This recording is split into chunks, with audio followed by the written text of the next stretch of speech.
All right, everybody, welcome to TalentED podcast, where we explore the minds and experiences of talented individuals transforming education and leadership. I'm your host, Dr. Eric Skanson, and today we're thrilled to have with us Alana Hill, international change leadership expert, inspiring professional, and a trailblazer for female leaders, especially women of color. Um, Alana Hill is not just a change leader, but she's a paradigm shifter, everybody, in how organizations view and implement change. With her extensive experience in the energy sector and her engineering background, she brings a unique perspective of leadership to talent development. She's a keynote speaker, author of What's Your Catalyst, The Power of Managed Change, and founder of Two Hill Consulting Services. And today she's here to share her insights on, building resilience, conveying empathy, and driving impactful change. And as you can hear, my voice is a little suspect today, so I'm going to turn it over to Miss Alana. Alana, welcome to the show. Why don't you give us a little bit of background about yourself? Thank you. Well, Eric, as you mentioned in that fabulous introduction, thank you so much for that. Yes, I'm a change leadership expert, which means that I am not only energized by change, but I help to inspire others to be energized by change.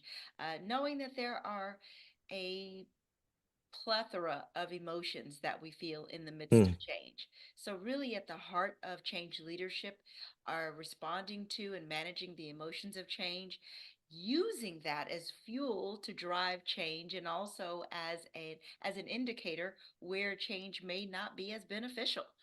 The reality is, our bodies are designed to tell us things, and we know when we're hungry, we know when we're tired, and we know when something's not quite right. And so Hmm. when we're leading change within our organizations, it's really important that we listen to those data points that tell us if something's not, established quite well, and then we can make the adjustments to our change strategy to address those. Also, being able to move people along at the rates and the pace that they need that works best for them. One of the things that I found is that we often rush change, Hmm. right? And we rush it because of want to be efficient and we want to just get to this new space. But it's important to slow down, as I hear you say, to recognize those feelings that come with it, not only for the leaders, but also for the organization. Yes, You I have to know, tell you, as an engineer by training, efficiency, you just talked about being efficient, is can be one of the biggest barriers to effective change because, as you mentioned, there is this rush, there is this deadline that we need to do this by, and so everything is so driven by that as opposed to driven by the effectiveness of it. And effectiveness is about how we get repeatable results and how we guide mm, people along and encourage commitment instead of compliance. the intentional parts, Hmm. really being intentional about every step of the way is something that I think a lot of leaders miss. Hmm. And they can see where we want to go, but they do not break it down all the way leading to that change. And I'm sure as an engineer, that comes naturally. That's your training, that's your background. So it's really a nice marrying of the two.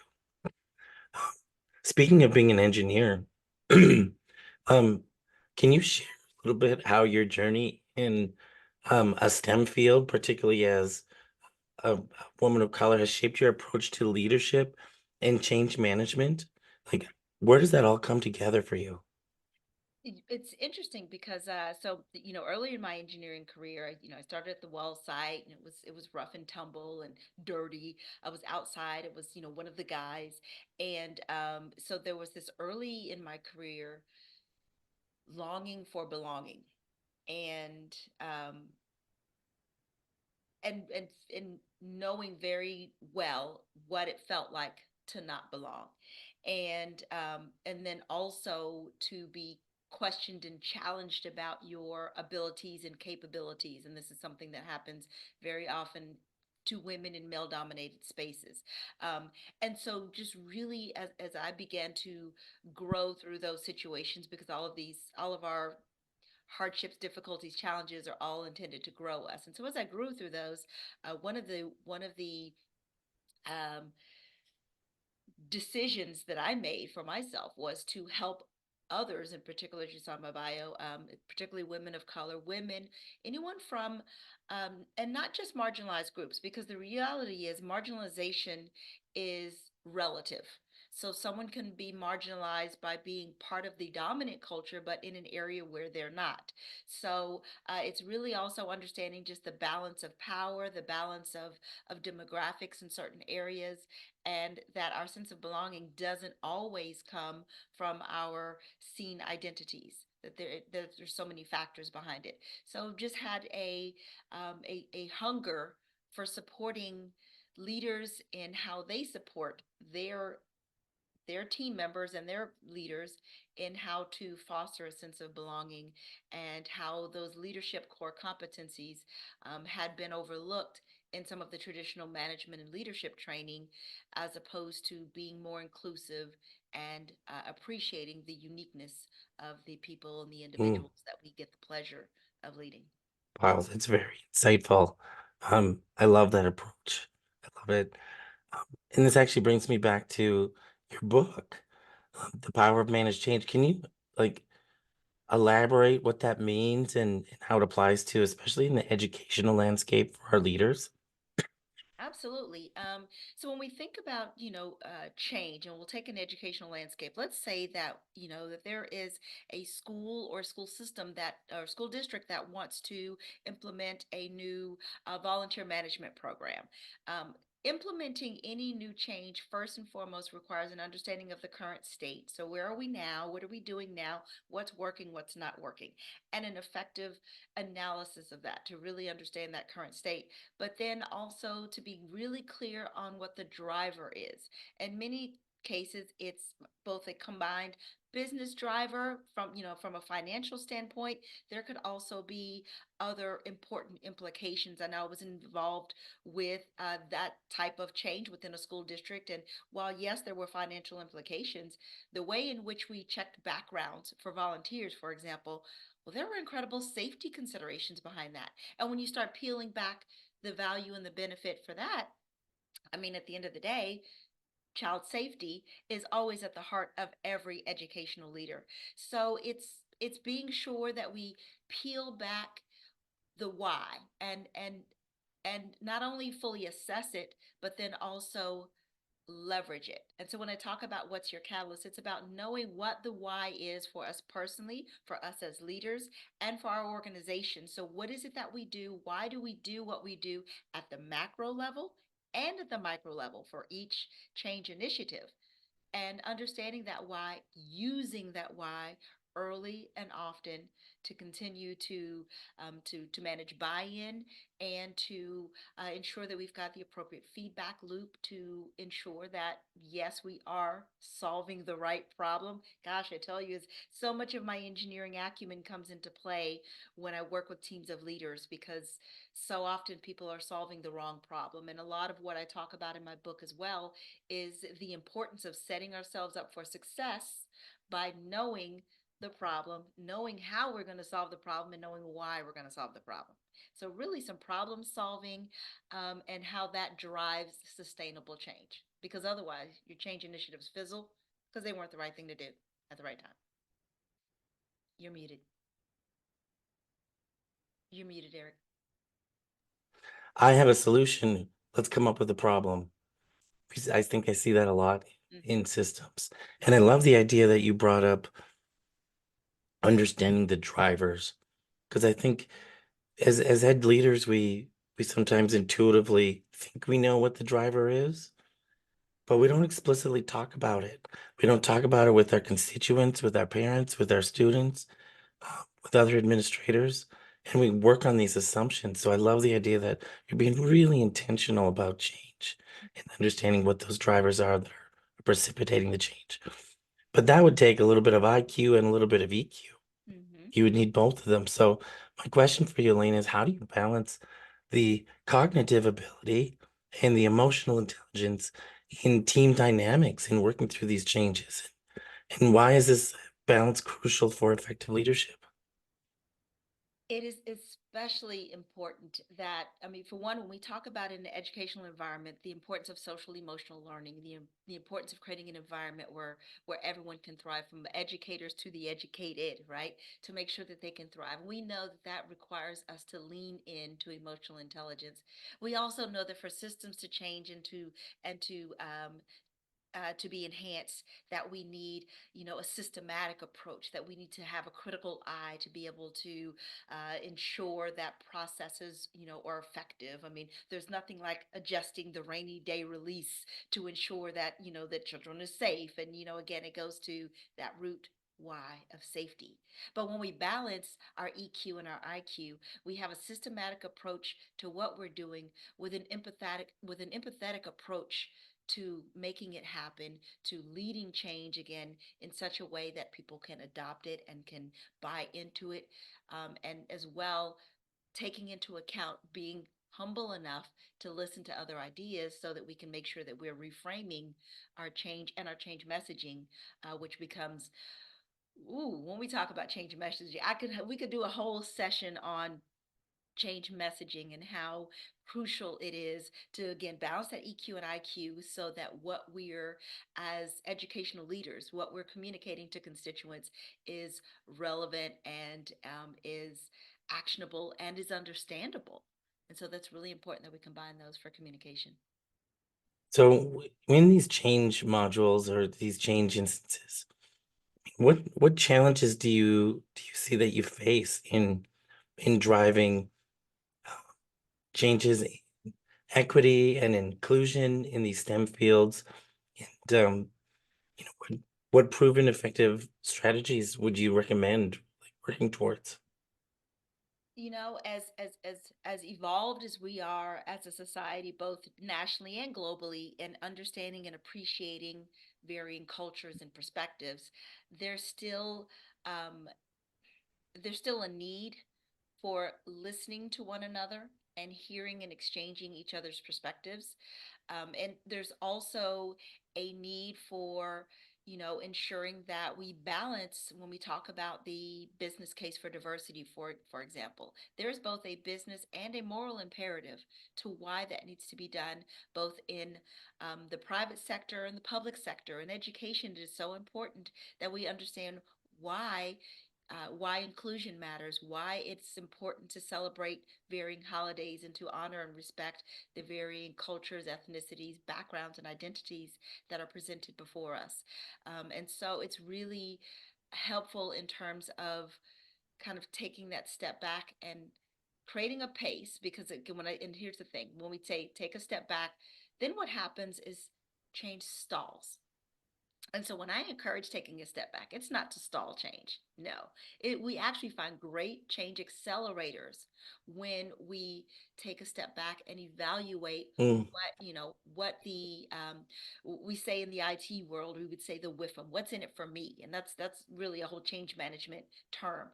But what's in it for me? How do we ensure that educators across the school system, for example, are that they fully understand the benefits, the reasons, and how it's going to actually improve the outcomes for the students that they lead, and really making it results oriented really, really helps us arrive at the finish line. Mm. If I like that. I'm gonna use that with some middle schoolers here in a little bit. What's the with them? Elena, like I really do think you're brilliant. And I love this idea of change management and being intentional about it. As someone who's worked globally, how do you adapt your leadership style to, different cultural contexts? Or what advice would you have to give leaders in education about facing similar situations about cultural context? Our when we take a look at cultural context, it really becomes more clear to us when we are intentional about growing our cultural competency. So, any skill is learned. I can't just jump on a bike the first day and go, look, ma, no hands. So it's that same learning journey that we need to put ourselves on where cultures are concerned. And part of that is, if I may go back to a bike, is understanding that early on, when we are in the wobble stages, that's when we're the safest around people, quite frankly, because that's when we're not so confident in our own Mm, abilities that we'll just ride the bike with no hands, say whatever comes top of mind, top of mouth, that we become more intentional with our movements, and we're holding onto the handlebars, we've got our helmets on, and we're more mindful of what we're doing. And so it's that relational intentionality. And when we lead with intent, that is seen, felt, and heard above any and anything else that we can do. mm, And so that becomes the way in which we continue to expand our knowledge, and the way in which we continue to um, improve and increase relationships that then pour into us and help us build our cultural competency. So we have to be open minded enough to explore. We have to be curious, but we have to be very respectful. that's a great approach. Um, I'm gonna switch it to some fun questions. As we I know how brilliant you are, but I think you have kind of a fun side to you too, in that we know you learned to drive an 18 wheeler. I That's a did. big deal. That is a big deal. One, can you share your experience with that and how it relates to your approach to new challenges that arise?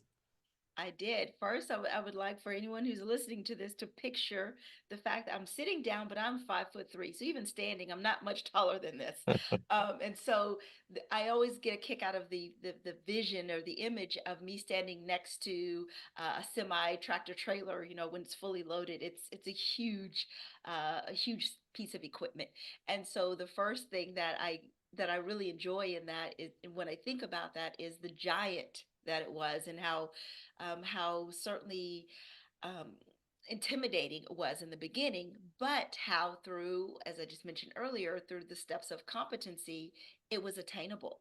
And I tell you that when I was able to master the skid pan, which was a skill that we had to, driving an 18 wheeler in just dry, regular conditions, yes, but it's, what do you do when it's raining? What do you Hmm. do when your load decide, when you have to turn too fast, or you drop a wheel? So it was all of that training that I tell you was so fun, and I had the best driver instructors, and they were my driver instructors were retired truck drivers, so Hmm.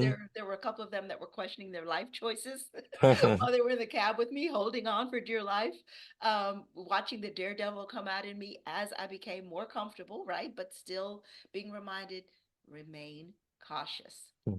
So that one of the important life lessons for me, as I even imparted earlier, was, have fun, learn something new, but remain cautious. And as you remain cautious, then you can still operate in safety, and I can still woo, and I could, pull the thing for someone to honk their horn as they come down the wheel. So How I fun. love that I was once a truck driver. Can you effectively back the trailer into a loading dock? Did you get to Oh, do that as well? I gotta say, and I should probably put it on my resume somewhere, that I was one of the best backers in Oklahoma and Texas combined. They were Oh, surprised and impressed by my trailer backing abilities, because here's what's and you may know this, but when you're backing a trailer, you have to think opposite. right. Like, the way you turn the steering wheel is not the way the trailer goes. So the fact that I managed to pick that up so quickly was actually a surprise to me, because I'm not the most coordinated individual. I mean, if you ever see me play basketball, that's there it is. But yeah, I somehow that worked with my brain, and I can still do that. I'm the Wow, family you trailer nailed it. backer. I love it. I Yeah. think you should put it on your resume. Yes. Can back a trailer with her eyes closed. Well, okay, not with eyes closed. Um, switching gears again, I want to know, like you are at home, you're creating a beautiful dinner for four. You, three other people. Who are you inviting? History. Like, who's coming to dinner with you? Who would you bring to the table? Who do you want to talk Who do I want to talk to? Who is sitting at my table? Well, I've got to invite Michelle Obama because I have so many questions and I would just with? love to talk to her about what inspired her for the um, um, Move It initiative, which I was a big part of in education, and then just her time in the White House and being a working mom. So I'd Hmm? love to have her at the table. I would love to have. Ooh, Harriet Tubman at the table. And I would love to have her at the table because she has such a powerful story of overcoming and being um, discounted, right? I mean, the what she accomplished that by herself she should not have been able to accomplish. It's just such an inspiring story, and she's definitely my shero. I would want to invite Beth Moore to the table with me. Beth Moore is a prominent Bible teacher, and her teachings have impacted me and have just been a great blessing in my life. And so I would love to have her at my dinner table. And I follow her on Twitter, and so we could probably exchange some recipes. But I would love to have her at the table. So that's our four, right? So it's That's me. your four because you're Okay, included. yeah. You're So that's included. and that's some good fun girlfriend time right there at that table. What are you serving? I am probably serving. What am I serving? Maybe chicken cacciatore. I enjoy Mm. my kitchen cacciatore. It's got a it's well, it's traditionally Italian, but my Italian friends would balk at it because I've got some friends who are, yeah, authentically Italian. So it's Italian with a little southwestern flair because I put Tony Sasheri on just about everything. Please don't judge me. No judgment. No judgment. I grew up with salt and pepper as those are the spices for food. So anything beyond that, I'm impressed. Do you have an unexpected hobby or interest that you want to share with your listeners today? I don't know how unexpected it might be given that I am in Texas, but one of my favorite pastimes to do is horseback riding. But ironically, and this is where I think it's fun, is that the first horse that I rode was actually in Seattle. Mm, And people assume I fell in love with riding horses in Houston, but no, it was right outside of Seattle, Washington. I went with a friend to a small orchard town, hmm. and there were no adults around. So this is the oddest story. I think I was 11 years old. We saddled up a horse. One of the kids had a horse. I'm trotting around, and it took off. I survived, and I was in love with horseback riding Hope for since then. fun. Yeah, so It's a I love great riding origin horses, story. in particular those that want to go as fast as I want them to. Well, before we wrap up, can you share how our listeners can expect or maybe some exciting projects that you have coming up? What are some things you want to share with them as we wrap up today? Let's see, what exciting projects do I have coming up? I don't know. I feel like there's always something fun going on. I'm expanding my digital library to include some online resources for leaders in education. So I have currently some digital products around. It's engineered for purpose, and it allows you to follow the teachings of What's Your Catalyst, which is the book, to follow those teachings to create a life plan and a career plan and strategy. But I'm creating uh, essentially versions of those for the specific market that will address how you bring your team along with creating an environment, an educational environment where not only your teachers and faculty and staff are thriving, but also your students and the community that you serve. So I'm looking forward to that. Don't have a release date for that yet, but the team is actively working on that. Alana, it's just been so incredible to talk with you again. I love your passion. I think again, I'm going to say it. I think you're really brilliant around your approach to organizational change, and I really hope everybody took some nuggets today. But if you want to know more, you want to work more, um, you are available for booking. Whether you go through School Pro or go find her on your own, you would be well served to have Alana work with you in your organization. So with that, I'm going to say that's a wrap for today's episode with our incredible guest. Thank you for sharing your invaluable insights on leading change, not just leading change, but leading it with compassion and resilience, which is so important. And to our listeners, remember to connect with School Pro, booking exceptional talents like Alana, for your next event. And as always, stay PKS, which is positive, kind, and supportive. And see you next time, everybody.